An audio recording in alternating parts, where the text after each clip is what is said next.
안녕하세요.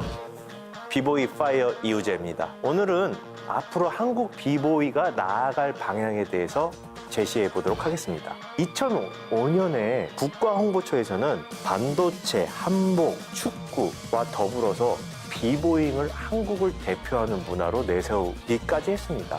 그리고 여러 대통령 취임식 때도 라스트폰이 초청 공연을 이루었고요. 비보이가 인기를 끈 이유는 바로 댄스컬입니다. 한국이 세계 최초로 비보잉의 언어로 스토리를 풀어갔던 작품들이 나타나기 시작했죠. 첫 번째가 비보이를 사랑한 발레리나.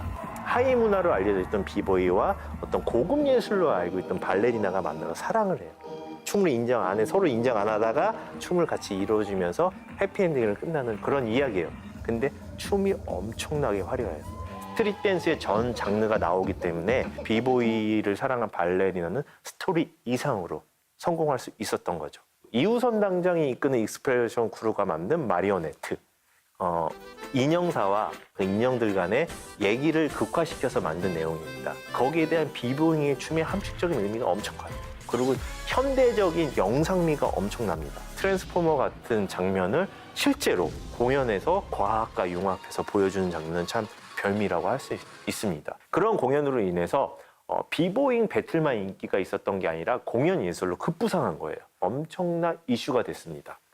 그러면 왜 한국이 유독 극적 요소를 갖춘 작품으로 발전했을까요?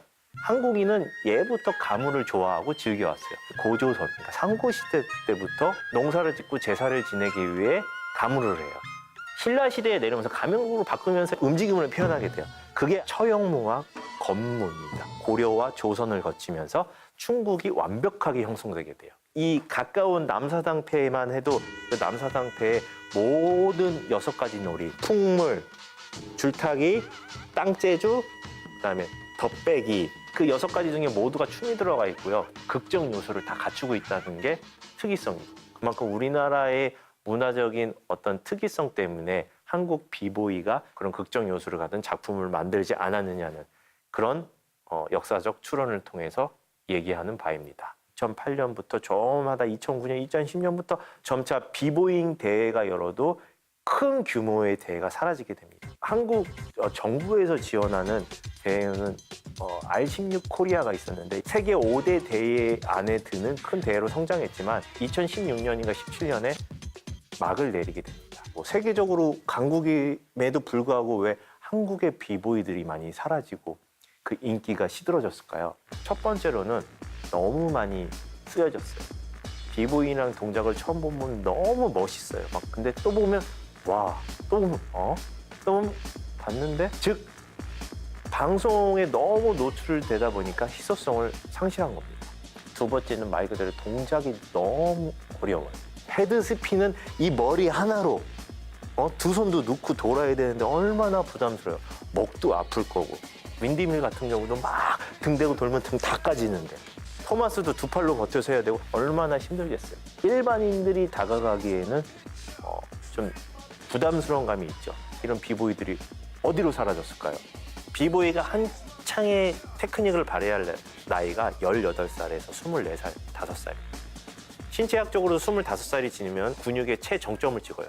그 다음부터는 근육이 퇴화된다고 합니다. 20살부터 25살에 한국의 비보이들은 어딜 갈까요? 군대를 갑니다. 군대를 갔다 오면 다시 비보이를 시작할까요? 경제적 사정이 가장 큰 문제죠. 그래서 비보이를 대부분 떠나게 되죠.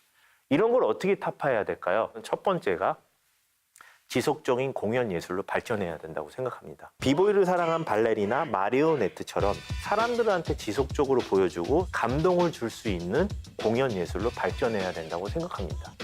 그래야지 비보이들도 배틀대회에서 나가서 이겨야지만 상금을 타서 경제적으로 해결하는 것이 아니라 오랫동안 공연을 하면서 사람들한테 감동을 주고 경제적인 사정도 완화가 됩니다. 그럼 이런 것들을 어떻게 해서 계속 전달할 수 있을까요?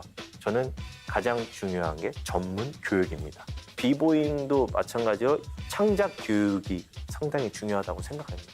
비보잉이 좀 더 발전하기 위해서는 스트릿 댄스의 전폭적인 장르의 융합도 가능해야 될 뿐더러 순수무용, 현대무용, 한국무용의 융합도 가능해야 됩니다. 춤만 보여주는 것보다는 다양한 홀로그램이나 어떤 영상미, 그다음에 다양한 레이저 쇼도 있고 다양한 과학적인 요소들이 합쳐져서 시대에 부응할 수 있는 작품들이 많이 나타났으면 좋겠습니다. 이제까지 비보이의 역사를 살펴보고 발전 과정을 살펴봤습니다. 우리가 외국 문화를 수용해서 다시 그 종주국에 역발신할 수 있는 기본 토대를 마련한 게 한국의 비보잉이라고 생각합니다. 세계의 그 한국 문화를 자랑할 때 꼭 한국의 비보잉이 그 첫 번째 요소가 돼서 퍼졌으면 좋겠습니다. 여기까지 비보이 파이어 이우재였습니다. 감사합니다.